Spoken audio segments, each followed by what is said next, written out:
Olá, sejam bem-vindos ao Pod Prof, o podcast para professores transformadores. Eu sou a Carol. E eu sou a Jamara. E aí, Jamara, o que pode hoje no nosso 5º episódio? Carol, no nosso 5º episódio pode colaboração, ritual e saúde. Essas 3 palavrinhas vão nortear o nosso bate-papo de hoje, que está super saudável. Muito saudável, cheia de rituais importantes e colaboração. Sim. Não é? Esse tema de hoje é muito interessante. Muito interessante. Diferente, né? Que a gente nunca falou sobre ele aqui. Sim. Que nós vamos tratar da mesa que educa. Sim. Mas como assim? Sim. Mas antes a gente vai falar de quem? Dos nossos patrocinadores. Obrigada, patrocinadores. Então, nós temos IRB, Instituto de Reabilitação Bucal de Brasília, que nos patrocina com muito carinho, acreditando no nosso potencial aqui de trazer transformação por meio da educação. Sim. Né? Think Ideias, com trabalho de design gráfico e marketing do nosso Pod-Prof. Chiquérrimos. E a Vilela e Carvalho, construtora de Brasília, que traz aí também esse apoio para nós. Sim, e a nossa parceira de canecas. Que isso, Jamara? Como assim? De canecas. Ai, cadê sua caneca, que Jamara? É a nossa professora empreendedora, né? A Aline, do Demais Brindes personalizados. Isso, e aí a gente... nós estamos aqui hoje com 2 maravilhosas aí, né, Carol? Que vão brilhantar ainda mais aqui o nosso Pod Prof. Além de a gente ter vários convidados especiais. Gente, olha aqui, o brócolis. Sim, nós temos vários convidados, então assim, nosso episódio de hoje vai ser cheio de sabores, né, de saberes também, de experiências enriquecedoras. Vamos lá? Então, nós temos aqui 2 convidadas muito especiais. Uma honra ter vocês aqui. Sim. Mônica Carneiro. Obrigada. Sim, a Camila Vieira, maravilhosa. Oi. Isso. Lindas. Mônica, educadora, professora, né, do ensino fundamental, mas tem um trabalho incrível também com a mesa posta, né, Mônica? Sim. É empreendedora também, que ela vai contar também um pouquinho pra gente sobre esse percurso dela, onde que chegou aí a educação junto com a mesa posta. Bem interessante. E a gente tem a Camila, também a Camila, ela é chefe de cozinha, ela é nutricionista e ela é professora também, então uma mesa, né, cheia de professoras e de pessoas que acreditam numa transformação na educação também. Então seja bem-vinda, Camila. Obrigada. Muito bom receber você aqui. Camila, minha amiga, maravilhosa também, assim como a Mônica. Um prazer recebê-las aqui. E hoje o nosso bate-papo, ele gira em torno de uma mesa, né? Literalmente. Obrigada, Camila. Como que esse alimento, essa mesa, esse estar à mesa, né, pode impactar aí a educação das crianças, jovens e adultos. E entrou na vida de vocês também, né? A gente queria ouvir um pouquinho dessa trajetória, né? Até vocês chegarem onde vocês estão hoje, né? Porque a gente admira muito o trabalho de vocês, né? É um trabalho riquíssimo e por isso que vocês estão aqui hoje, para brilhantar ainda mais aqui. Fala um pouquinho pra gente, Camila. Você, Camila? Tudo bom? O que eu vou falar? Quem eu vou falar? Oi, gente, tudo bom? Sou fã do podcast, queria dizer, assisti todos os episódios, tá? Inclusive assisti, mais ainda pra eu me preparar pra estar aqui nesse de Sim. Sou amiga da Jamara há muitos anos. Sim. E eu sou nutricionista porque minha mãe me pôs contra a parede, falou, e aí, o que você vai estudar?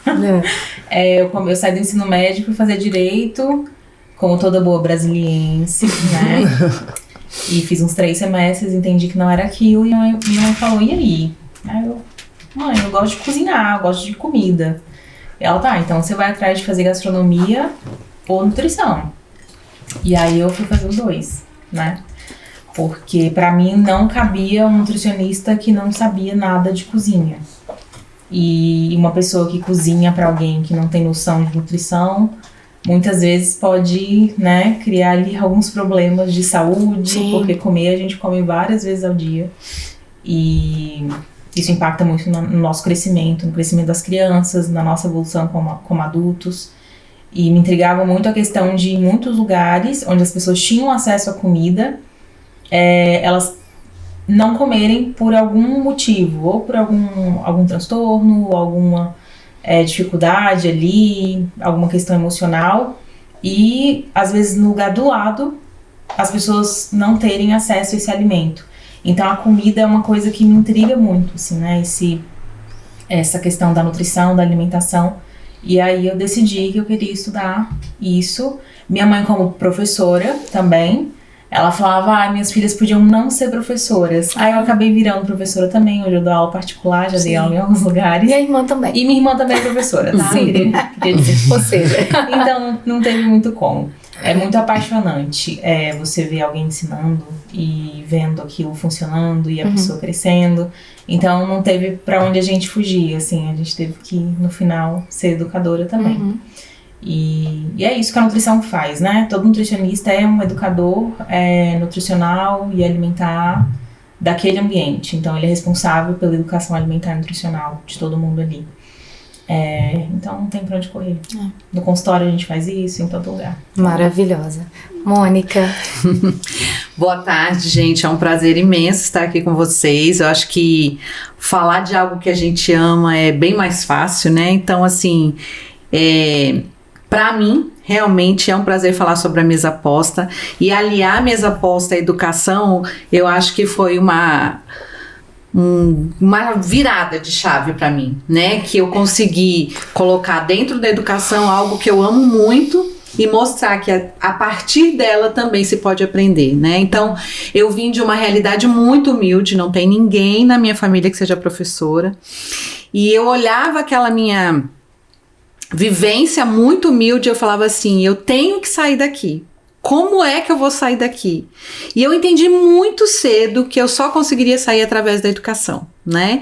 Então, eu estudava muito, eu gosto de estudar até hoje. Então, eu olhava para a escola e eu falava, esse é o meu futuro, é isso que eu quero.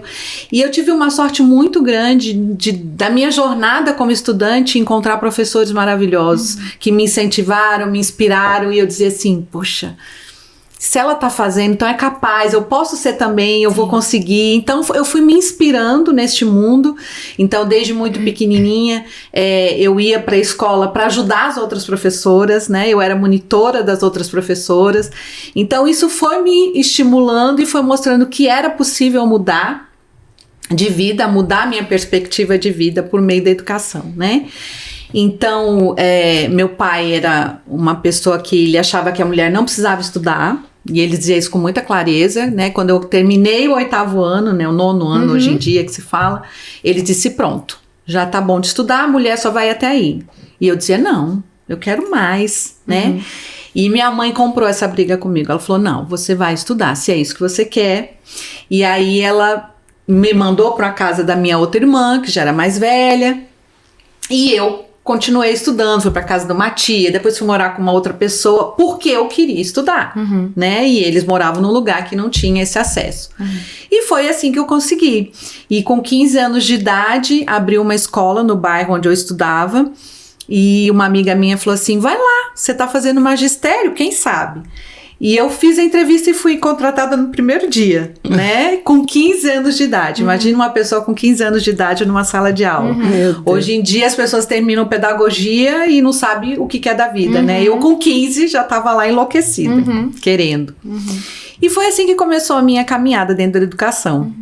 E aí eu me mudei para Brasília, terminei o magistério, que eu tinha começado em São Paulo, terminei aqui, depois fui para a faculdade, fiz 2 faculdades na área da educação, depois fiz uma pós, e aí foi quando chegou a pandemia, né? E a pandemia, eu acho que o professor ele teve que se reinventar. Ele não foi mais o professor que a gente conhecia alguns anos atrás, ele tinha essa necessidade de se reinventar.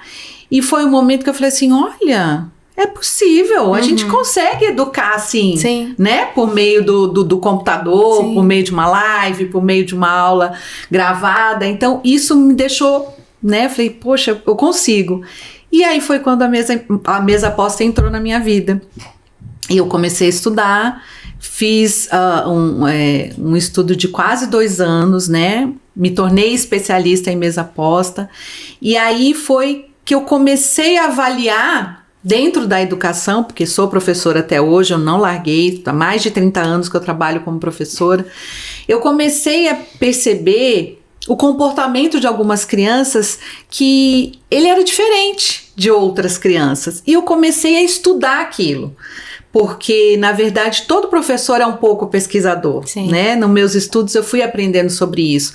E eu entendi que esse comportamento diferente da criança é o que me chamava a atenção. E eu queria saber por que era diferente. Foi aí que entrou a minha linha de pesquisa, que foi a mesa posta. Muito legal, né? Incrível, né, Carol? Muito, né? A gente poder ver, assim, que a amplitude que é a educação, né, é de uma forma integral do sujeito, né? Então a gente falou aqui do alimento, né? Da forma de se comportar à mesa, de uma estética, né, Mônica, que tem toda esse cuidado, né? Que é uma forma de cuidado e tal. E na verdade essa estética, Carol, as pessoas acham que é uma frescura, né? As pessoas pensam que a mesa posta é uma frescura, quando na verdade não é.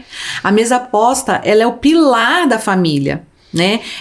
Tudo que a gente faz é em torno da mesa. Nós estamos em torno de uma mesa. Sim. Então, tudo que você faz na vida é em torno de uma mesa. Você vai fechar um contrato, você vai sentar na mesa para ler o contrato, para assinar o contrato, né? Você vai se alimentar, você tá na mesa, você vai conversar com o seu filho, você tá na sala, você tem uma mesa. Então, tudo gira em torno da mesa. Então, a gente precisa entender que a mesa é um pilar.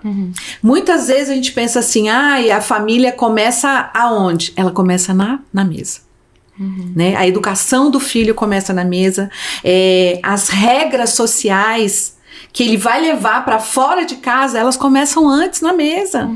Então o pai, a mãe, a avó, o vô, seja quem for que senta com aquela criança, é ela que vai mostrar quais são as regras que eles usarão fora de casa, né? E não é frescura isso. Isso é conhecimento e é muito importante. E muitas crianças estão perdendo isso hoje em dia. Você vê que as crianças, elas comem no quarto, elas comem vendo TV, no computador, no iPad, comem no carro, porque a mãe tem que levar para aula de não sei o quê, e sai da aula, vai para outra aula. Por que a criança precisa de tantas atividades? Né? Isso já foi comprovado. A criança não precisa de tantas atividades. Ela precisa da escola, ela precisa de uma atividade esportiva, porque ela precisa gastar energia, mas ela precisa do ócio. Isso. O ócio criativo. Hoje em dia você não vê uma criança tendo ócio. A criança nem sabe ficar sem fazer nada. Né? Agora tem uma coisa interessante que muitas vezes eu percebo a criança agitada, né, no ambiente da escola, e aí que você vai conversar com a família, ela fala também, nossa, em casa ele também não consegue parar para sentar para comer. Não senta, ele fica, ele levanta, ele volta, ele balança, ele não consegue sentar para comer, né? E você vai juntando as coisas e tem realmente um impacto, né, nessa tranquilidade dessa criança, né? Dele conseguir executar as coisas no dia a dia com mais calma, né? Com mais interesse. E aí me vem como que essa relação com a organização de uma mesa, né? O que pode beneficiar, né, uma criança nesse seu desenvolvimento. E no coletivo de sala de aula também. Olha só, na minha pesquisa, o que eu descobri? Aquelas crianças mais agitadas, que elas não conseguem parar, a gente percebeu que essas crianças não tinham o hábito de comer à mesa. Não é fazer a mesa posta, não é montar uma mesa, mas o hábito de comer, de você parar e comer à mesa. Elas não tinham esse hábito. Então, as crianças que tinham o hábito de sentar-se à mesa, o controle dela para ouvir alguém falar, para saber esperar, levantar o dedo e esperar a vez dela falar, era muito maior, né? Então, o que a gente percebeu? Que fazendo essa introdução desse ritual da mesa posta, as famílias começaram a perceber, nossa, Mônica, eu nunca parei para pensar nisso. Realmente, quando a gente para, a gente consegue ouvir o que ele tem para falar do dia dele, da escola. Eu falei assim, exatamente, não precisa como a gente faz no final de semana. A gente fica muito tempo na mesa. Mas durante a semana você parar meia hora, 30 minutos, você sentar ali, vamos comer, vamos provar. E aí, filho? Né? Hoje eu fiz isso lá no meu trabalho. As famílias têm muito isso, né? Filho, o que você fez lá na escola? Ah, fiz nada, mãe. Ah, fui no parque. Né? Eles não conseguem... foi bom. Eles não conseguem desenvolver. Por quê? Porque não tem o hábito da conversa. Né? Então, quando você está conversando, você não pergunta, você fala sobre o seu dia. Ai, lá no meu serviço hoje aconteceu uma coisa, nossa, a minha companheira do lado ali fez aniversário. Quando você começa a contar as coisas, ele fica curioso, ele quer contar dele. Mãe, nem te conto, o menino hoje fez isso, e a professora fez isso. Ele começa a contar.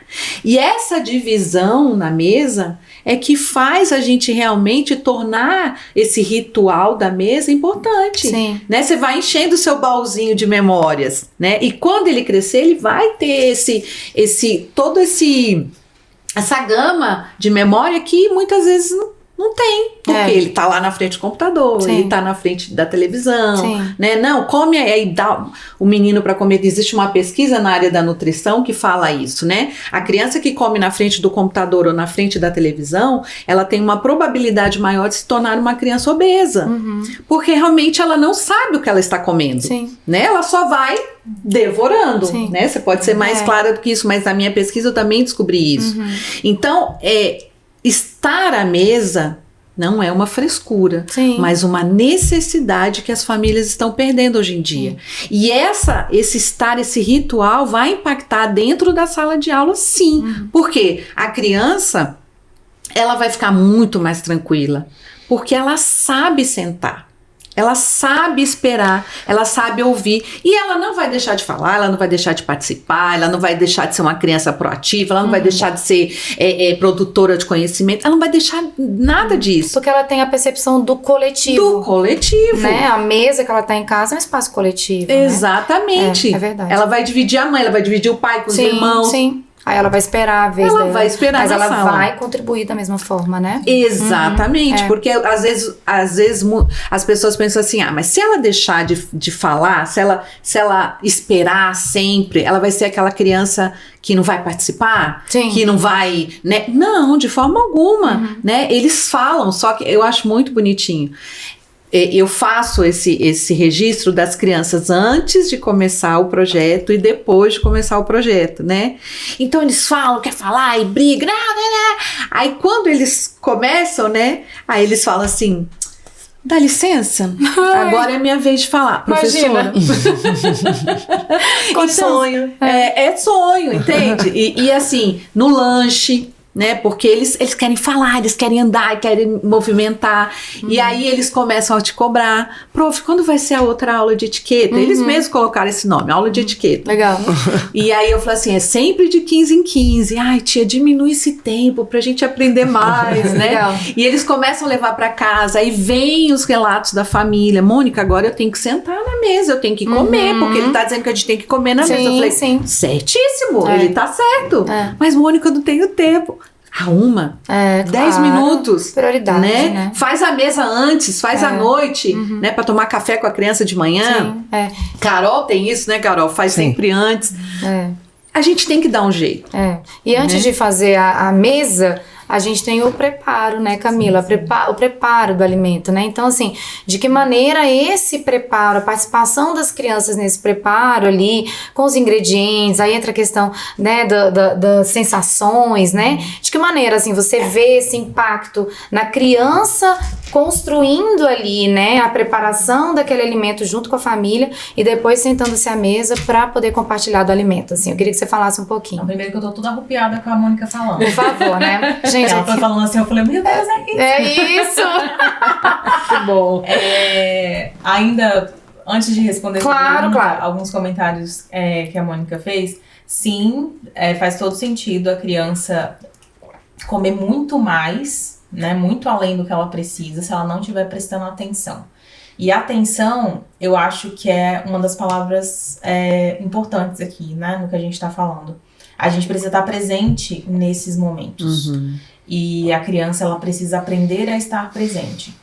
se os adultos que tem em volta não são presentes, ela nunca nem vai saber o que é isso. Então ela vai querer comer na frente do computador, mexendo no celular. Ela não vai conseguir se comunicar, ela não vai conseguir conversar, ela não sabe nem como começar uma conversa, né? E tudo isso faz parte de um processo. E a gente, quando entende que a vida são vários, né? Ela é feita de vários processos, você começa a ficar mais, é isso, eu posso esperar pra falar porque eu sei que vai ter minha hora. Eu posso esperar pra comer tal coisa porque vai ter a minha hora. A gente teve aula de etiqueta na faculdade com a professora da FGV maravilhosa. E aí ela falou que teve uma delegação de um país da África que veio. E aí, quando a gente fala de etiqueta, tem muita gente que fala assim, nossa, mas é uma frescura.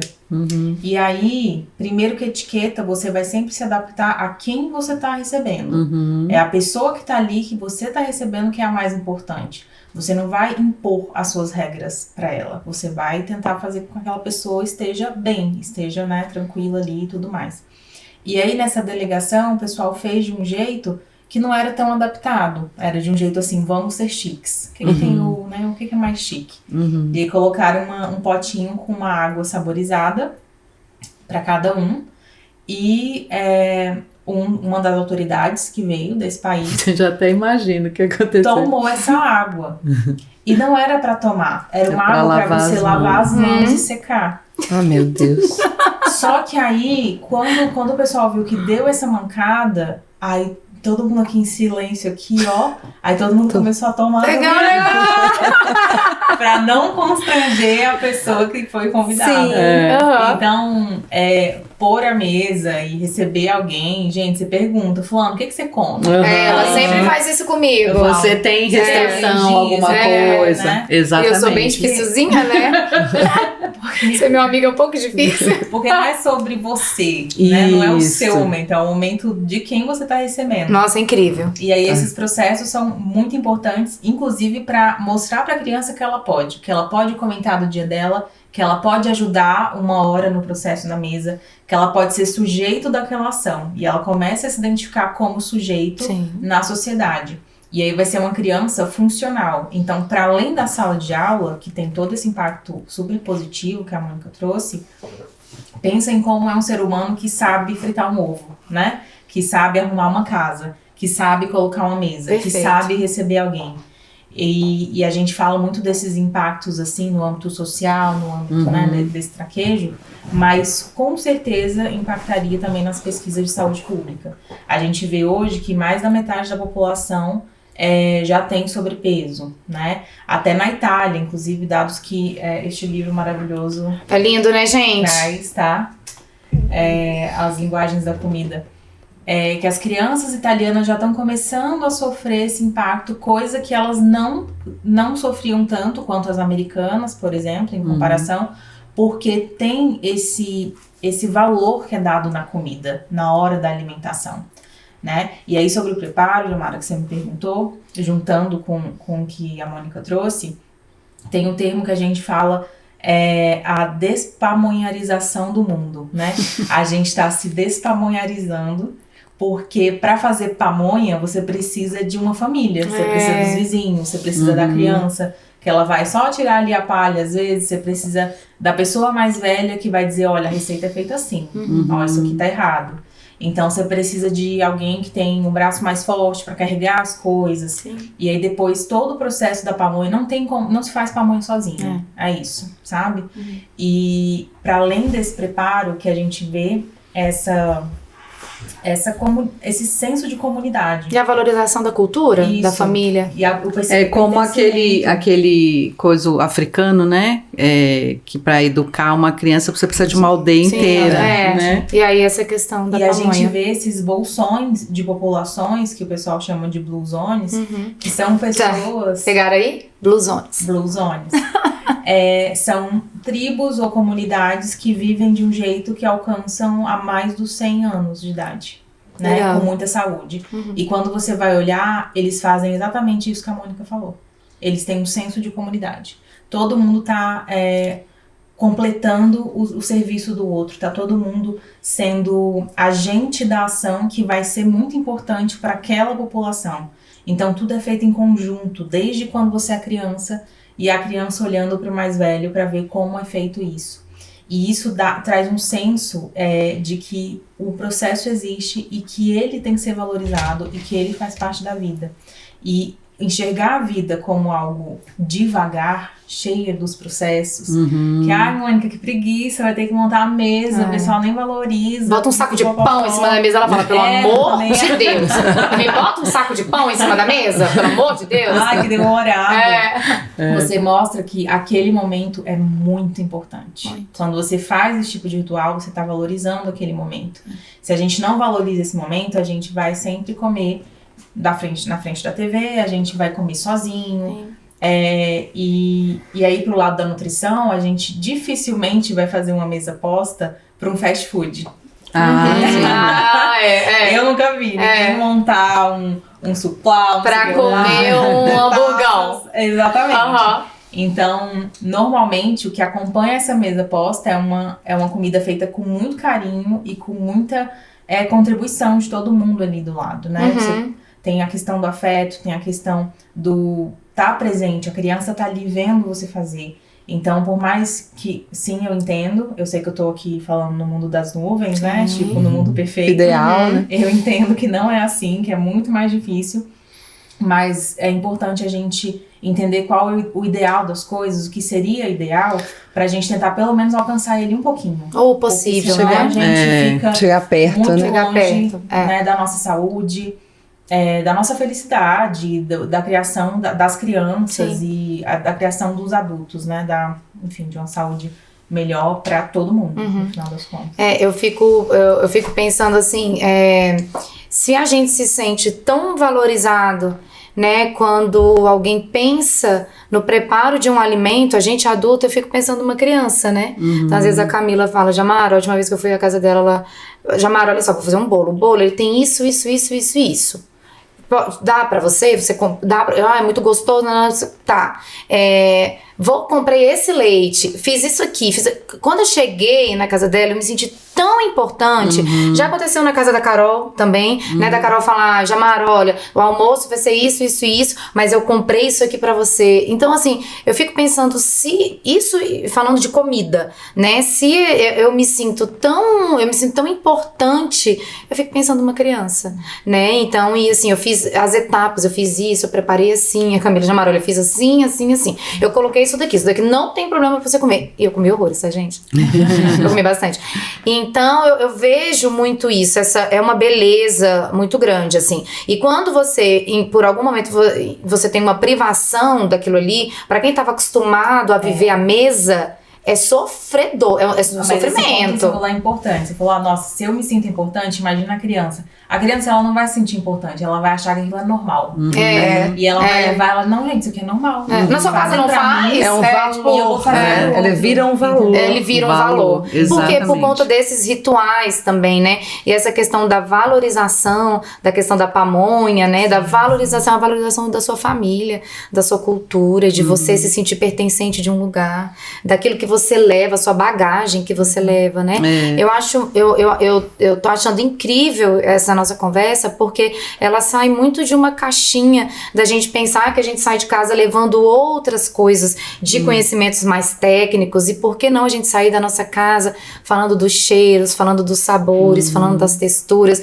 Eu penso muito nessas cozinhas, assim, que são cheias daqueles cheiros e de muita conversa. Eu acredito que essas relações que elas acontecem em torno de uma mesa, elas são incríveis e são fundamentais, né? E aí vocês são especialistas, vocês podem dizer os impactos que isso causa, né, dentro de uma sala de aula, né? Todo esse processo colaborativo que acontece fora, de ritual, de valorização da sua cultura, de se sentir pertencente daquilo que você está fazendo ali, de comer o alimento que você também produziu, né? Eu acho, assim, fantástico. Eu já tive alunos, a gente falando da fermentação, né?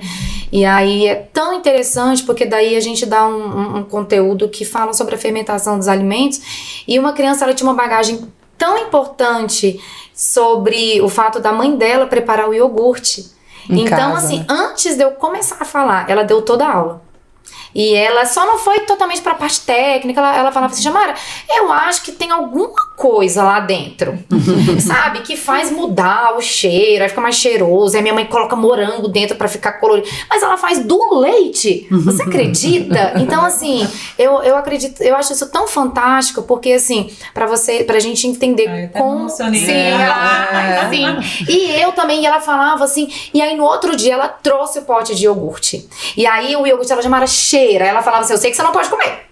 Aí ela falava, mas cheira. Gente, aquilo ali. E ela falava com uma alegria. Ela acho que ela pensou, finalmente chegou uma coisa muito legal pra eu compartilhar que acontece na minha casa. Nossa, e eu falei, que coisa bonita. E aí ela explicou pros amigos como é que fazia. Aí depois eu entrei, né, com essa parte, né, mais técnica da fermentação e tararó, tararó. Mas, gente, ela enchia os olhos pra falar, minha mãe faz. E aí eu só não sei muito, acho que é alguma coisa, Jamara, que ela bota lá dentro. Aí quando eu expliquei, ela ficava assim, não acredito que era isso. Eu falava, você acredita? Então aquilo ali passou a fazer muito mais sentido pra ela. Exatamente. Né? E Régio fala muito disso, né, das 100 linguagens, né? E às vezes a gente fica muito focada naquilo ali, né? Eu tenho que dar esse conteúdo, eu tenho que trabalhar isso em tanto tempo, né? E às vezes você não consegue nem ouvir o que está acontecendo com as crianças, com esse conhecimento prévio que ela traz. Sim. E a gente não consegue nem utilizar esse conhecimento, né? E essas 100 linguagens, todos nós temos, né? A sua mãe orientou você que você precisava estudar. Você foi pro direito. Opa, direito não é minha praia, né? Então, é isso que a gente tem que entender na sociedade. Nem todo mundo nasceu para ser advogado, nem todo mundo nasceu para ser médico. E a gente precisa aprender a valorizar as linguagens diferentes que existem, né? Então a criança gosta de cozinhar, ela viu que tem, né, essa bagagem da mãe dela, puxa, chegou a aula, né? Chegou um grande momento. Essa eu sei, essa eu entendi, assim, né? Então, e muitas vezes a gente não percebe isso, né? E a criança, ela mostra, ela se empolga, né? Ela fala, caraca, isso aqui é o mundo, né? Abriu a janela. E realmente, porque quando eu entendo alguma coisa, eu falo, meu Deus, como é que eu não entendia isso? Imagina a criança que está descobrindo o mundo. É muito legal. Né? É muito legal isso. Então, quando eles começam a entender, você falou até a questão da etiqueta, né? Etiqueta nada mais é do que educação. É você ter educação. É só isso. As pessoas ligam a etiqueta às regras. E não é isso, né? Então, um bom anfitrião, ele vai fazer esse papel de saber o que a pessoa, né? O que o convidado come, se restringe alguma coisa. Ele pode até mudar a regra na mesa para agradar o seu convidado, né? Então, por exemplo, o meu marido, ele é canhoto. Ah, eu também. A gente é muito legal. E aí, eu troco os talheres, eu tiro as fotos, né? Porque eu mexo com isso, eu tiro as fotos porque eu preciso mostrar o posicionamento correto dos itens. Mas depois eu troco, é um mimo que eu faço para ele. Claro. Né? Imagina. Porque ele usa do outro lado. Como eu. E isso não tem problema algum, né? Então as pessoas, elas são muito, às vezes, muito presas, né? Tem que ser assim. Não tem que ser assim. A gente tem que se adequar realmente à etiqueta daquela cultura. Sim. Se eu for lá na Índia, por exemplo, eu não vou sentar com garfo e faca. Né? Ele vai comer com a mão. Então a gente precisa ter esse conhecimento. Agora a essência, né, Mônica? A essência do que é o mais importante ali. Do que é o mais importante. Do que é o mais importante. Essa bonito empatia, isso. São as pessoas. Essa escuta. Né?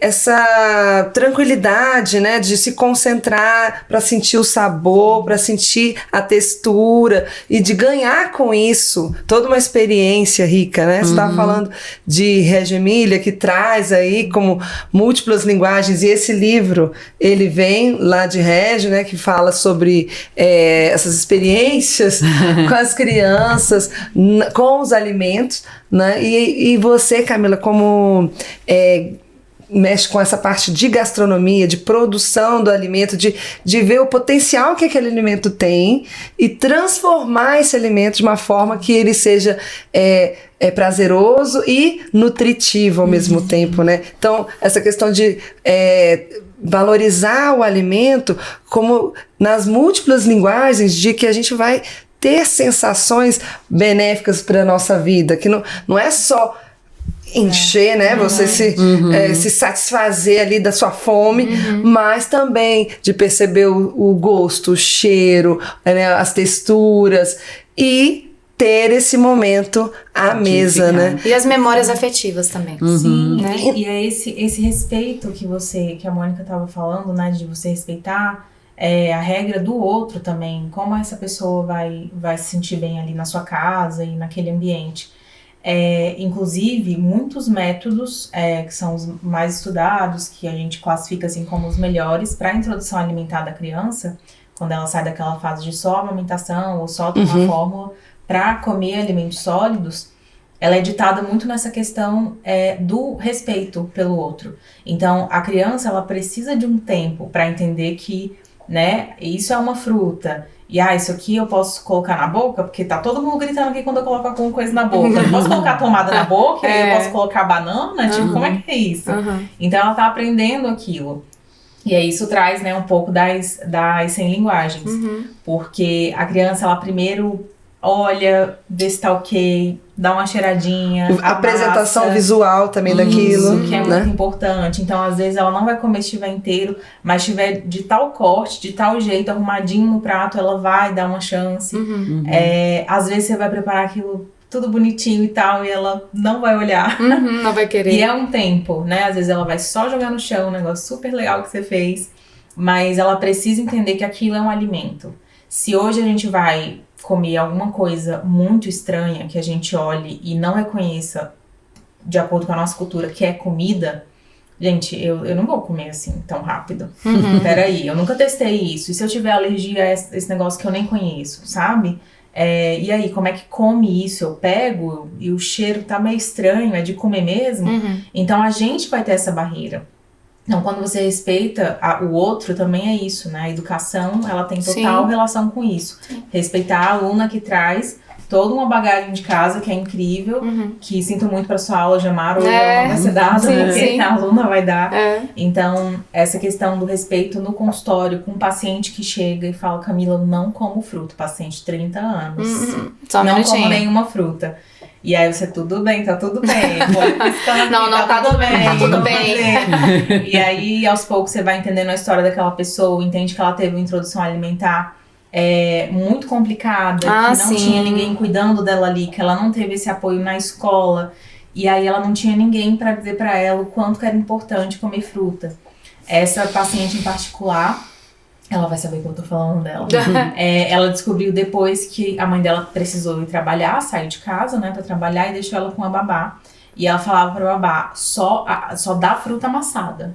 Não dá nada inteiro. Com medo. Com medo dela engasgar. Então ela passava esse medo pra babá, a babá passava esse medo pra criança. E ela não comia. Até hoje ela quase não comia uma fruta.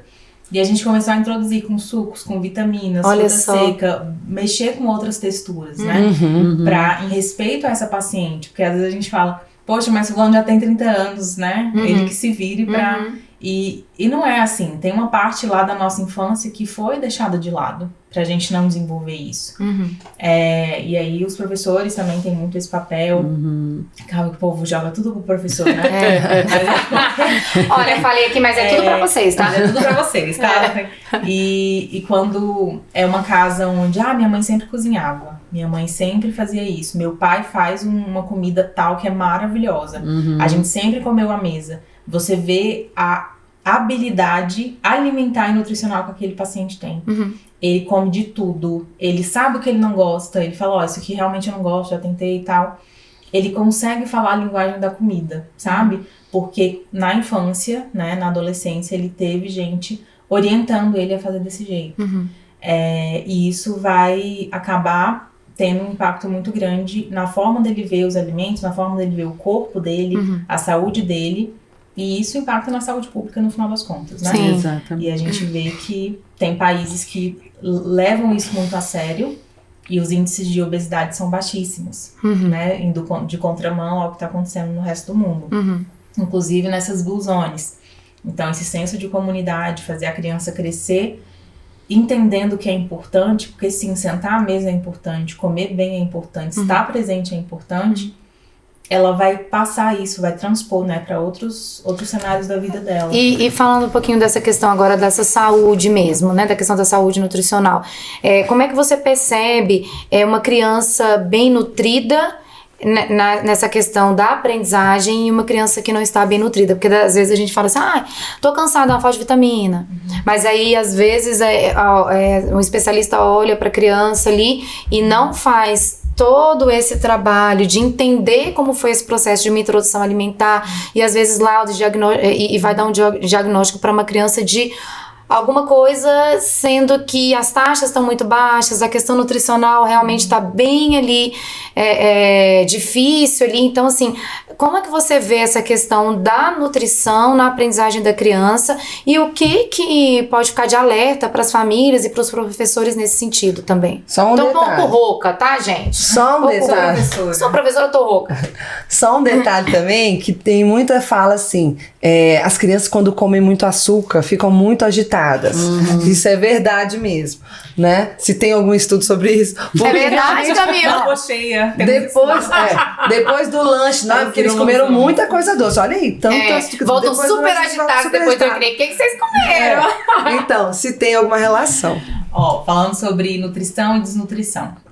A gente tinha muito quadro, a gente falava muito de desnutrição infantil antes do SUS ser implantado, né? Então, ali nos anos 80, anos 70, a gente via crianças morrendo, crianças de 6, 4 anos morrendo, às vezes na fila do hospital, porque elas não conseguiam esperar um atendimento, e também de desidratação. Então, era toda, né? Juntava também a falta de informação da população de forma geral e essa falta de acesso à saúde.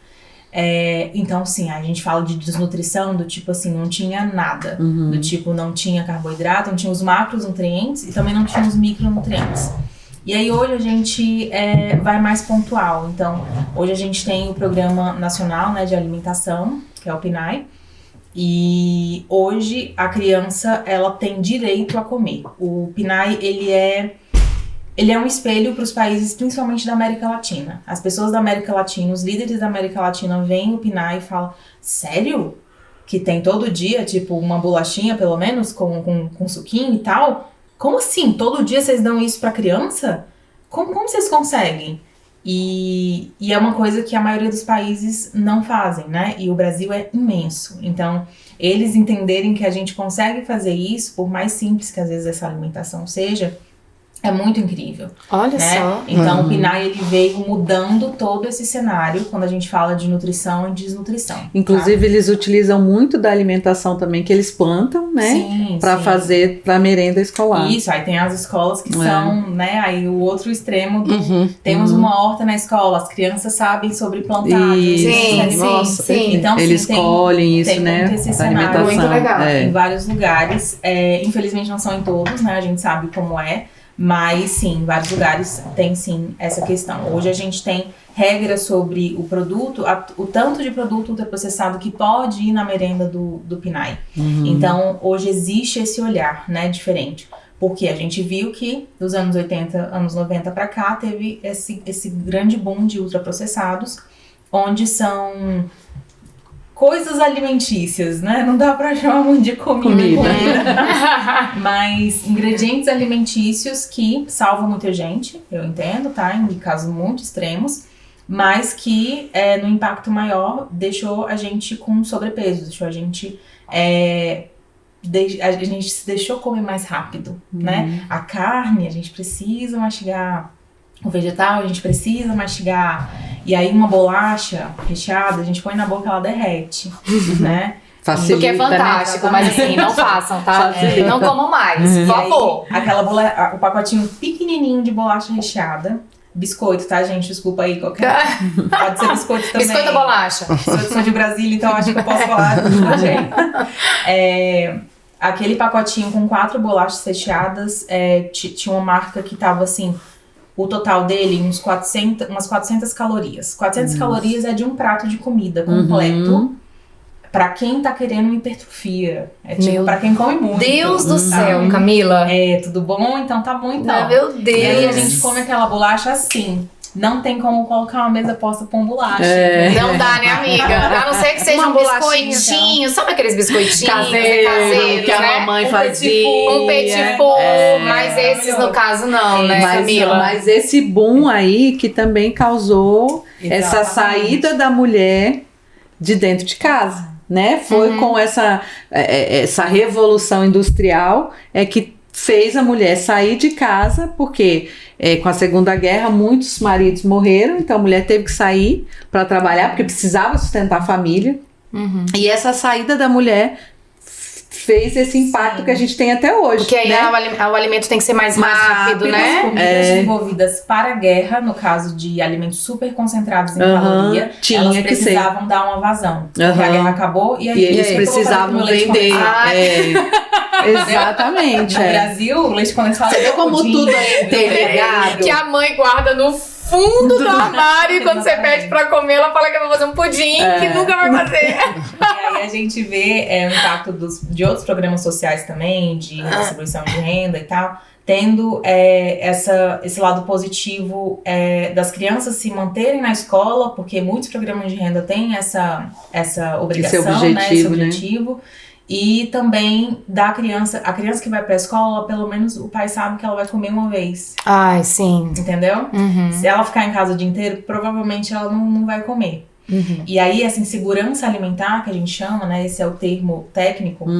Essa insegurança alimentar, quando chega na criança, é porque a coisa tá muito feia. Normalmente, historicamente, as mães, os outros adultos deixam de comer. Pra dar pra criança. O chefe da família que precisa sair de casa pra trabalhar, ele tem uma prioridade e chega um momento que nem ele come mais, que é só para as crianças. Então, quando chega no cenário onde a criança não come,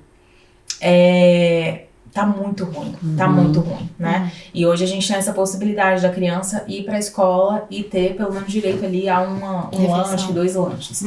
E isso sim, você falou o impacto da nutrição, aprendizagem, né? Gente, criança que não come, não aprende. Tipo, pra mim é muito claro isso. Sim. A gente não rende no trabalho se o nosso ferro estiver baixo. Bate uma leseira, você fala, meu Deus, será que é dengue? Será que é não sei o quê? Será que é um encosto? Alguém só o ferro. Entendeu? E não é, minha amiga, é a falta de ferro. Porque na hora do almoço, no lugar dela sentar e comer um prato bonito, cheio de folhas verdes escuras, a carninha e tal, um brócolis. Né? E ela não vai uma laranja associar um cítrico com a vitamina C. Isso. Entendeu? No lugar dela fazer isso, ela vai comprar um lanche rapidinho né, ou vai esquecer de comer, porque as outras coisas são mais importantes do que sentar à mesa e respeitar aquele momento, né? E a gente se desconectou disso. Então, sim, a nutrição ela tá totalmente ligada. A gente, se não tiver vitamina B12, por exemplo, a vitamina B12 é uma vitamina que é como se fosse uma fita isolante. Tipo, sabe quando o fio tá desencapado, a gente passa a fita isolante? Então é como se fosse a fita isolante dos nossos neurônios. Ela faz ela é participante ali na baía de mielina. Então, se não tem aquilo, aquela conexão não flui. Então, o pensamento não flui, né? O raciocínio não vai. E como é que você quer que essa criança preste atenção se ela tem uma necessidade muito, muito, muito básica que não está sendo suprida? Que é a alimentação, né? Que é, muitas vezes, esse cuidado de casa. Então, mas, por outro lado, também, Camila, quando acontece a superalimentação com esses alimentos super, né, processados. E aí isso causa a mesma coisa, Camila, ou não? Gente, se a gente passa o dia inteiro comendo açúcar, aí na hora que a gente come vai dar eita. Aí vai dar 20 minutos você... Eu lembrei da gelatina agora, do acompanhamento que você tava fazendo, e aí, não, gelatina não, porque gelatina vai ficar diabética. Não, né? Porque a pessoa me perguntou assim, porque gelatina tem colágeno, né? Então é ótimo. Para as crianças, não era? Era, porque em hospital e em cantina, meu irmão, que você vê a gelatina. Eu falei, olha, pra você conseguir alcançar um benefício do colágeno da gelatina, você precisa ficar um pouco diabético. Muita gelatina. E assim, porque é muito açúcar, um corante e apenas, né, gente? Não tem muita coisa ali. E a gente fala, e a pessoa fica, como assim gelatina não pode? Tão inofensiva. Como assim, gente? Eu como gelatina a vida inteira. Então, assim, a gente se surpreende com umas coisas que estão dentro do nosso dia a dia, dentro da nossa despensa, da nossa geladeira, que aí a gente não tem noção, assim, que aquilo não é nutritivo, né? Porque a indústria fez isso com a gente. Então, como a Mônica mencionou, essa superalimentação, no sentido de calorias, porque Porque é isso, um biscoitinho desse tamanho é um monte de caloria, né? Não é que nem um prato super nutritivo, que aí vai bater diferente no seu organismo, vai ter fibra e tudo mais. Essa super alimentação no sentido dos ultraprocessados, de caloria, ela trouxe fortemente esse impacto na obesidade, né? Então, hoje o Brasil ele é referência de estudos. A gente fez um guia alimentar para a população brasileira, que ele é referência para guias alimentares europeus, por exemplo. Ele fala justamente de a gente comer junto, de comer em torno da mesa, de comer de acordo com a sua cultura, de comer variado. Então, de acordo com o alimento que você tem acesso, sabe? E é um guia que respeita o sujeito, né? É um guia que respeita o outro. Então, a gente é referência para esses estudos. Porque lá nos anos... alguns anos atrás, sei lá, 20 anos atrás, começou uma equipe na USP para fazer esse desenvolvimento. Até a pirâmide alimentar, né? Sim. Ela foi modificada também, Sim, né? Estudos foram Hoje em dia, em função da alimentação que a gente tem que comer, que tem perto da gente. Não já vai pro peixe que vem lá do... não vai legal comer. Também. Tem isso também, né? Essa questão nutricional também. Até são os alimentos sazonais também. Sim, porque eles são mais nutritivos. Eu tenho uma amiga nutricionista, gente. Vocês acham que eu não sei o que é alimento sazonal? Porque é isso, assim, se você... Tem gente que chega no self-service, nossa, que tomate feio. Sim. Tem tomate o ano inteiro, a princesa. Aí chega lá, ai, que tomate feio. Nossa, moça, vem cá, por favor. Nossa, que tomate horrível, né? Se colocaram... Moça, a gente não tá na época do tomate. Tá aqui chovendo muito. Tomate não tem condição de muita chuva. A pessoa, ela não vai nem se ligar. Uma criança que aprende isso desde o início, na mesa, ela não vai nem discutir, sabe? Ela já vai entender que, gente, não é época do tomate. Então, entendeu? Tomate não vai ficar bonitão mesmo. E não tem morango o ano inteiro. Ou não era pra ter, né, gente? Não era pra ter o morango o ano inteiro. E aí, quando a gente come esse alimento que não teve tanto agrotóxico nenhum, e ele teve que meio que lutar na natureza pra dar aquele tomate bonito, ele tem muito mais vitaminas, muito mais antioxidantes, né? E vai fazer muito melhor pra nossa vida. Quando a gente fala desses alimentos industrializados, ultraprocessados, que nem todo industrializado é ruim, quando a gente fala deles, não tem sazonalidade. Tipo, eles estão lá o ano inteiro e a oferta é imensa e nunca estraga. O negócio, menino, você deixa para ali... sempre, eterno. Aqueles bolinhos que vem nos pacotes. E é colorido, e chama a atenção falar o nome do bolinho, da criança. que a minha irmã adora. Eu não posso falar o nome do bolinho. Não pode, mas é esse aí mesmo. Mas é aquele.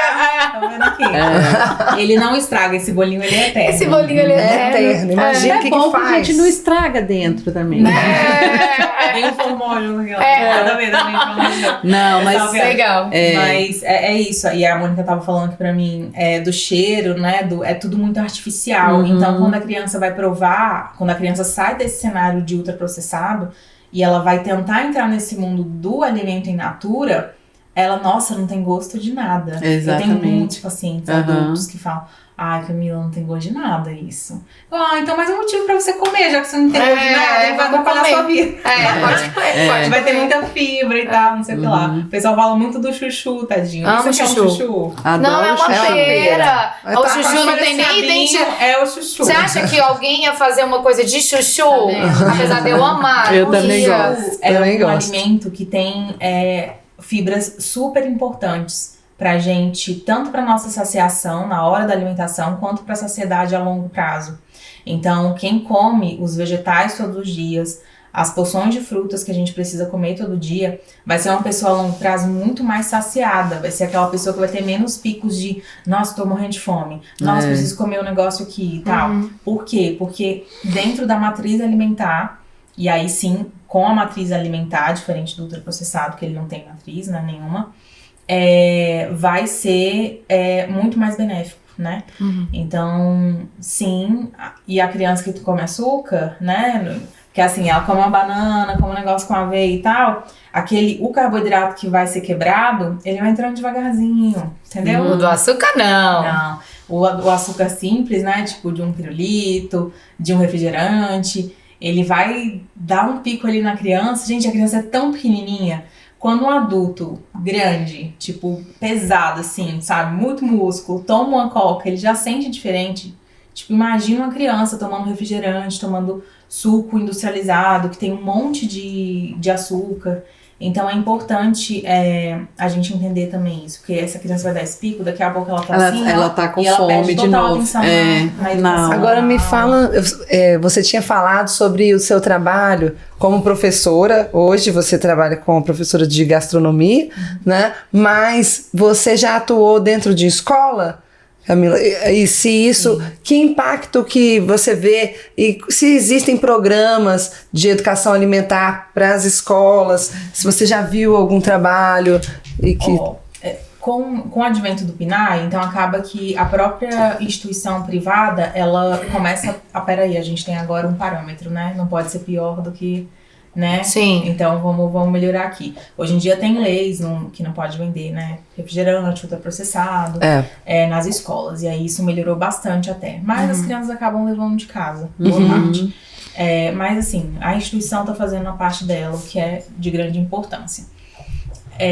Quando a gente fala nessa questão dos ultraprocessados que estão à disposição e tudo mais, acaba que você perde, assim, é uma briga que você perde porque é muito atrativo, sabe? Exatamente. É muito, não, mas é tão mais gostoso tomar um refrigerante, é tão mais gostoso, né, tomar. E aí a criança fica assim, não, eu quero e tal, vira um esquema de status, né, que a criança, olha, eu tenho um salgadinho, você não tem. Sim. E aí, pra dentro da educação, a gente começa a ver isso, né, tipo, como você perguntou, tipo, dos alunos, o impacto que isso tem. Então, a gente vê que alunos que eu já fui da parte dos lanches dentro de escolas particulares, e às vezes a gente, né, fazia aquele negócio maravilhoso e tinha sempre um carboidrato, e tinha sempre uma fruta, e tinha, né, tudo muito saudável, integral. E a criança falava, não, tia, eu só quero uma banana. Eu falei, não, mas meu anjo, deixa eu te falar, é que teu pai tá pagando aqui o lanche. Eu preciso te ofertar. Então por isso a importância dos educadores, né? Exatamente. Da gente ter esse conhecimento também. Tem que saber. E aí, pra poder estimular. chegar, olha, não dá pra comer só banana. E aí tem criança que fala, não quero almoçar hoje. Gente, um buffet maravilhoso, assim, todo colorido, maravilhoso. Não quero almoçar hoje, tia, não sei o que. Tá, mas o que você... Aí a gente ia atrás e aí, o que você quer comer? Que minha mãe faz um macarrão instantâneo pra mim. Então tem como você fazer? Tipo, não vai dar. Não vai dar. Então, assim, a gente precisa mostrar, porque o professor, ele vai ser ali um espelho, né? Ele vai ser ali uma autoridade, querendo ou não. Por mais que esse tipo de educação esteja acabando, eu acho que tá meio extinta, espero. Mas ele é um espelho, o aluno, ele é o adulto referência, né? Então a criança vê o professor falando aquilo, mais do que falando, mas o professor fazendo o lanche dele junto com fruta, com vegetal, almoçando bem, aquilo ali tem um impacto muito grande, né? Positivo pra criança. Essa preparação do alimento junto com a criança. Eu acho que já traz muito isso, traz né, muito Carol? isso. A questão da horta na escola, projetos, né? De ver de onde vem o alimento, porque eles muitas vezes não sabem, a maioria das vezes, né? Até os alimentos que vêm de animal, né? Eles não sabem de onde que vem o leite, às vezes. Vem da caixinha. Vem da caixinha, né? A manteiga, o queijo, vai saber. E é importante também, então, vocês falando assim, me fez refletir que é importante, então, a gente ter um domínio básico, assim, dessa parte nutricional, e as crianças também. A gente fala tanto do protagonismo da criança em relação a tantas outras coisas, mas talvez a gente nunca tenha conversado, né, Carol, nas nossas conversas também, justamente sobre essa questão alimentar. Como é bom a criança saber a importância dela ter uma alimentação equilibrada, isso vindo de casa, mas se estendendo para a escola também, né? E como é que ela vai saber disso? Eu tenho uma experiência. Só vivendo essa experiência. Só pela mesa. Eu tenho uma experiência de um projeto que eu desenvolvi com a turma, que surgiu do interesse deles com essa questão de plantar. Então, eles ficam muito curiosos em relação a como é que nasce, né? As plantas. E aí tem a questão da cenoura, de ver que a cenoura nasce debaixo da terra. Isso causa né, às vezes tem adulto que não sabe direito. A batata, a cenoura, a mandioca, ela vem lá debaixo da terra. Ela é uma raiz e tal, né? E aí eles começaram, a gente resolveu fazer uma grande horta para plantar mesmo essas cenouras. Aí resolvemos plantar alface também para dar uma incrementada. Aí alface, cenoura. Aí quando nasceu tudo, a gente falou, vamos comer, né? Mas vamos comer alface, cenoura, pura assim, né? Aí como a gente percebe essa importância do professor estar investigando, pesquisando, estar junto ali no processo, eu lembrei que poderia ter alguma mãe na sala que seria nutricionista. E aí a gente pesquisou, tinha uma mãe nutricionista na sala. E aí eu convidei ela a vir para a escola para falar ideias de receitas, né, saudáveis com a cenoura e o alface que Legal. a gente tinha plantado. As propostas, né? Nina, e aí eu me surpreendi com o que ela trouxe. Ela trouxe várias possibilidades de comer alface. Alface, assim, uma coisa que tem gente que não acha que não tem gosto, né? Então ela trouxe um barquinha de alface com uma salada de ovos e cenoura e tal, misturadinha, aí fez o barquinho de alface. Legal. Aí as crianças, elas comiam um dia assim, lamber os beiços. E além de fazer uma grande salada também a gente fez. Aí eles trouxeram outros ingredientes para salada e a gente fez um self-service de salada ali na sala. Isso a gente no ateliê de cozinha que a gente tem na escola. E aí eles fizeram a receita também de toda da salada. Então, eu queria destacar que esse trabalho, ele é transdisciplinar. Sim. Né? Então, tem e aí várias você vê a importância de trazer a família para dentro da escola também.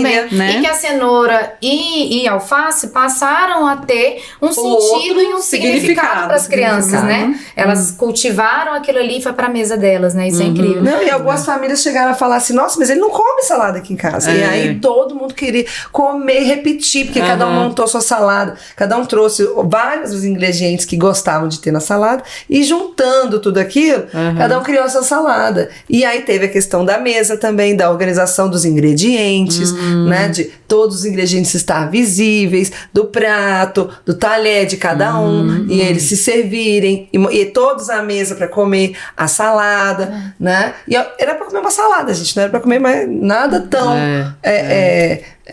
sabe, que tem essa apelação pro sabor, né, e tal. E aí eles começaram a ver o tanto que aquilo era gostoso, e chegou em casa falando, a mãe falando, olha, você comeu salada? E aí foi registrado tudo isso, eu registrei, fiz toda uma documentação desse projeto, e aí elas viram na prática, né, isso acontecendo. Então acho que a gente pode trabalhar muito, muitos ganhos, assim, são muitos ganhos que a alimentação pode trazer. E pra gente essa organização que você falou dos alimentos, você também traz uma outra etapa da minha pesquisa, é trazer essa organização da mesa posta para a mesa do estudante. É isso que eu ia perguntar Como agora. é que ele organiza a mesa para que o conhecimento aconteça. Sim. Né? Porque você percebe também, tem criança que a mesa tá aquela com o pé no chão, né? E tem aquela criança que já coloca tudo certinho. Então, como trazer essa organização da mesa posta para essa organização da é um processo carteira, de continuidade, isso, né? de transposição, Isso. né? Por que é que eu tenho que comer nesse espaço, que esse espaço eu vou transpor para minha sala e esse espaço eu vou colocar o quê? E não é uma questão de regras, né, Mônica? Não é uma questão de regras, é uma questão de fazer um sentido para ele. Né? Em casa tem um sentido, um significado, a minha organização. Por que eu não vou levar isso para a sala de aula? E a criança realmente entender esse benefício desse processo de continuidade, não tem uma quebra, né? E aí, pra gente fechar, eu queria 2 dicas, assim, de vocês, no sentido desse processo de continuidade. Tanto nessa parte, assim, em casa ele come muito bem, o que eu posso colocar na lancheira para que leve para a escola, e assim, tendo ali os seus talheres, né, a sua pequena organização dentro da lancheira, como é que eles podem montar uma lancheira boa nutricionalmente falando, escola e levando esse processo de continuidade de uma mesa posta para a escola também. Até trazendo para nós professores também, né? Uma dica de como fazer um projeto, começar um projeto de organização da mesa posta com as crianças. A primeira coisa, assim, primeiríssima que eu digo para eles é ter a base, que é a toalhinha. Bonitinho, né? gente. As crianças perderam esse hábito, as famílias não mandam mais. Eu não sei vocês, mas... A educação infantil ainda tem. Eu também, bordadinho. Né? Então, as crianças, as maiores, fundamental, elas não têm mais. Você também dá fundamental, você sabe. Come assim, A maioria tem, mas aí alguns não tem. Se você for lá no fundo, você vai descobrir que aquela criança que tem a toalha, ela tem a mesa na casa dela. Provavelmente né? sim, E elas não têm. Então, a primeira coisa que eu digo pra eles é a importância dessa toalha e eu explico por quê. Então, esse é o primeiro pilar, que é da higiene. Que eles precisam entender isso. Então, a partir disso, o que é que a gente vai colocar aqui em cima? Por que que a gente vai colocar e qual é a posição do que a gente vai colocar? Legal. Essa toalhinha, ela é como se fosse um soplano. O toalhinha. Lugar americano. A função, né, que você fala da higiene, porque eu penso também de produzir, pensei em produzir com as crianças um jogo americano. Um jogo americano. Eu também faço essa produção com eles, que é a segunda etapa. Depois que eles começam a usar já essa toalhinha, que eles entendem que eu não posso colocar na mesa direto, né? Porque eles comem, eles colocam aqui em cima, eles não botam dentro do potinho, eles botam na mesa. Quando eles entendem isso, aí a gente passa para a segunda etapa. O que é que eu preciso ter nesse espaço? Então, eles constroem o jogo americano e eles fazem um gabarito nesse jogo americano.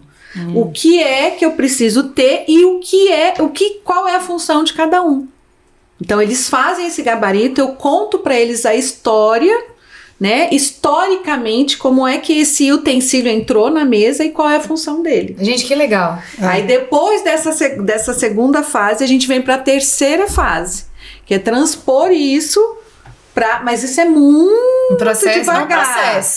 Não é rápido, né? Então eles querem saber tudo rápido. Eu falei, gente, nada é rápido. Tudo tem que ser devagarinho, senão vocês não vão aprender. Então na lancheirinha, geralmente... Aí eles já começam, aí você já vê que a criança já vem com aquele potinho que já vem com garfo e a colherzinha, né? Legal. Que eles começam a perder isso, né? Porque a criança começa a crescer e realmente amanhã... facilita, né? Bota aí, compra o lanche na cantina, né? E eu digo, olha, você vai comprar na cantina, não tem problema nenhum, mas a sua toalhinha tem que ter. Legal.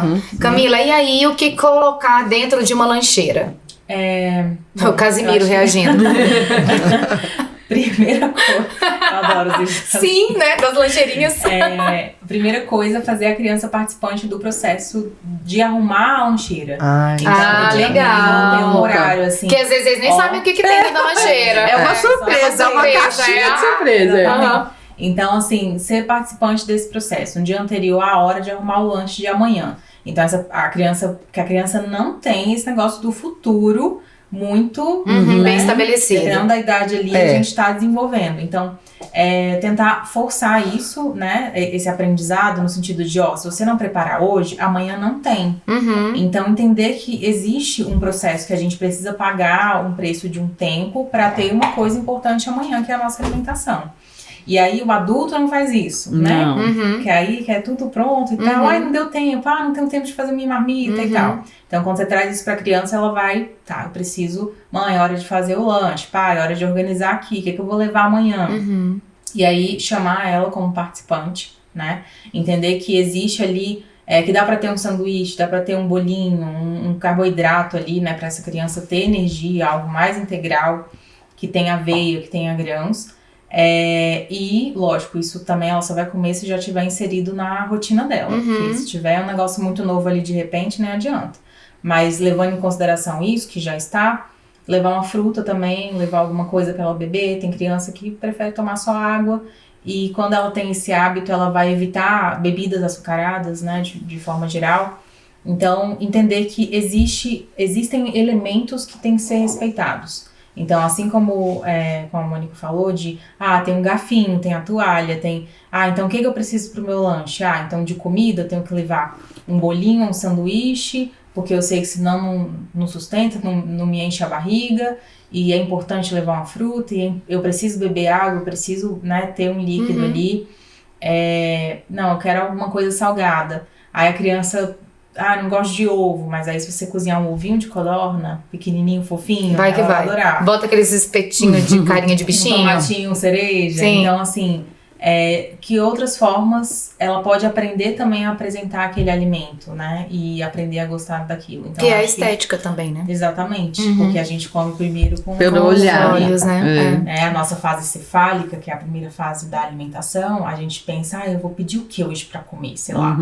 Eu vou fazer, eu queria tanto aquela comida da minha mãe. Não, eu vou pedir aquela comida naquele restaurante que eu gosto muito. Você já vai salivando. Então, o corpo vai se preparando pra você, né, ter aquilo. Ter uma digestão saudável. Então, se você só come, só pensa no negócio e ele de repente aparece na sua frente, você não tem esse tempo. E aí você não respeitou de novo essas fases da alimentação. A criança preparando o alimento, ela vai saber, nossa, amanhã eu vou levar um tomatinho, vou levar não sei o que lá, meu lanche tá assim, assim, assim e tal. E aí é super legal. Assim. Mas também não cria ansiedade, você me falando, né? Essa questão da criança participar. Por exemplo, a criança é uma caixinha de surpresa. Ela abre, ela não sabe o que tem lá no lanche. E eles falam, Jamara, eu não gosto disso. Eu falo, meu anjo, mas como eu vou saber que você não gosta? Ou então ele fica assim, ai meu Deus, o que minha mãe botou de lanche hoje? Aí ele já fica pensando no lanche, ele nem tá prestando mais atenção no texto. Ele já quer saber, porque já tá chegando no Então uma questão de previsibilidade é importante também na alimentação, né? Muito legal. Muito legal isso. Ai, gente, que conversa maravilhosa. Nossa, a gente vai para uns caminhos, né? Bate-papo. Nossa, muito assim, legal. Muito encantador e enriquecedor. Que bom. Né? E um assunto que a gente quase não fala.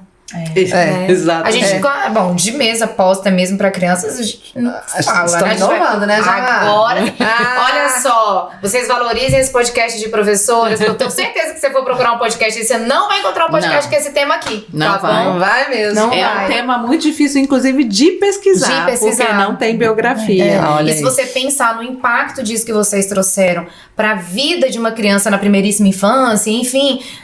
você trouxe a questão da introdução alimentar, como que isso vai impactar na vida lá dela na frente, adulta, né? Então, e como você realmente cuidar de toda essa parte de uma geração de que você foi passando, né, do vô pro pai, do pai pro filho, a pamonha, né? Eu acho pamonha uma coisa, e realmente um exemplo fantástico justamente por conta disso. Você não faz uma pamonha sozinho, né? Então, é incrível, legal. Assim, gente, maravilhoso. E olha aqui, Jamara, vamos destacar. E aí, a Mônica, né, o trabalho, né, de pesquisa da Mônica, como ela falou, tem pouca bibliografia sobre isso. E como você também falou, trouxe esse trabalho de pesquisadora, né, de professora pesquisadora dentro da escola, você testando, levantando hipóteses e trazendo observações, registros e reflexões, e isso você colocou dentro do livro, né, Mônica, com um artigo. Conta um pouquinho pra gente. Na verdade, é um grupo de pesquisa que a gente tem, né, e aí no final do ano a gente consegue... fazer um livro com todos os artigos. Então, cada professor, né, que Régio também diz muito isso, que o professor também é um pouco pesquisador. Ele é pesquisador. Ele é pesquisador, né? E a gente busca estratégias diferentes na educação. Então, esse é o objetivo maior do grupo de pesquisa, muito né? Muito legal. Pesquisar realmente outras linhas, outros caminhos, para que a gente alcance não só da mesma forma ou de um jeito só. E aí o seu artigo é o que exatamente, Mônica? Ele fala do impacto da criança do Fundamental 1, né, com a mesa posta. O que vai causar a criança que tem esse hábito, esse ritual da mesa, e a criança que não tem, porque difere realmente. A gente vê diferença no comportamento, a gente vê diferença no relacionamento, né? Então, o meu artigo, ele fala justamente isso. Qual é esse impacto dentro da sala de aula nas crianças do Fundamental 1? Muito legal. Então, vamos, né, finalizar Sim. o nosso bate-papo aqui hoje, mas lembrando que elas podem continuar o assunto nas redes sociais que elas têm. Sim. Né? A gente vai colocar aí à disposição do público que segue a gente. Que bom. Né? E quero agradecer vocês com Obrigada, muito meninas. carinho. A gente é que agradece, né, Camila? Aprendeu aqui hoje. Nossa, Obrigada pela presença de vocês. Muito, muito, muito obrigada, né? Acho que a mesa, ela tem um sentido muito importante, né? E quando a gente se priva, né? A Camila fala muito isso sobre o respeito que a gente precisa ter com o alimento e respeitar a gente também, né? Não se restringir. A Camila sempre falou isso, né? Eu sempre escutei muito a Camila falando dessa questão que essa restrição, ela pode causar um impacto negativo, né? Então, esse cuidado, esse respeito que a gente precisa ter com a gente, né? Se a gente vai ter com a gente precisa também ter esse olhar cuidadoso com os pequenos, né? E não tem como separar a nutrição, como eu até citei, assim, o nutricionista, ele é um educador, né? Então, na clínica onde eu atendo, a gente faz esse negócio da missão do professor, de orientar aquele conhecimento, né? De deixar com que aquele conhecimento, ele aflore ali e a pessoa tenha prazer de descobrir aquelas coisas. E aí, nos cursos, que são cursos que eu vou na casa da pessoa, dar esse curso, muitas vezes para quem cozinha, para ela ou para ela mesma, são cursos que vão mostrar o quanto que é importante essa nutrição e esse preparo, como preparar, o que é mais calórico, o que é menos calórico, o que é mais saudável, o que é importante ali para sua família. Então acaba que também é total um processo de aprendizado. Que incrível. E que a gente possa realmente, que esse episódio ele possa realmente chegar a muitas pessoas e que a gente possa refletir, né, sobre a questão da disciplina, da organização, da educação, né, diante de uma mesa e de toda essa questão nutricional, que é extremamente importante para a aprendizagem das crianças, né? Então, muito, muito, muito obrigada pela presença de vocês. Vocês são maravilhosas, a gente admira muito o trabalho de vocês. Então, muito obrigada. Obrigada e mesmo. muito sucesso pro Pod Prof. Obrigada, gente. Terminamos. Gente, muito obrigada. Obrigada por acompanhar o nosso episódio. Curtam, compartilhem, arrasta pra cima, ativa os sininhos. Obrigada, gente. Tchau, tchau. Até a próxima. Tchau.